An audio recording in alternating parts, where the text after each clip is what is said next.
23 Nisan Ulusal Egemenlik Çocuk Bayramı, 24 Nisan Irak Türkmen Cəbhəsinin 31. kuruluş yıl dönümü münasebetiyle bugün Irak Türkmen Cəbhəsi Kifr İl Başkanı olarak Kifr Kadın Teşkilatı ile beraber bu günü kutladık.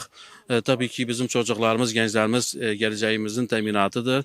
O Irak Türkmen Cəbhəsi 31. kuruluş yıl dönümü Türkmenler için dünyada, Irak'ta çok çok önemlidir.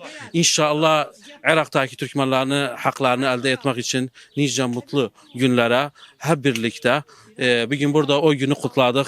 İnsanlarımızla beraber tekrardan kutlaran bütün Türkmen'i, Irak'taki, dünyadaki Türkmenleri, Irak Türkmen Cəbhəsinin teşkilatını kutlaram. Bu önemli gün için Irak Türkmen Cəbhəsi büyük bir çatıdır, büyük bir kuvvettir bizim için, Türkmen milletinin hakkını savunmak için nice mutlu yıllara. Buradan da teşekkür ederim Irak Türkmen Cəbhəsi Kifr Kadın Teşkilatına ki her zaman bizimle birlikte milli günlerimizde, önemli günlerimizde birlikte çalışmalar yapırıq.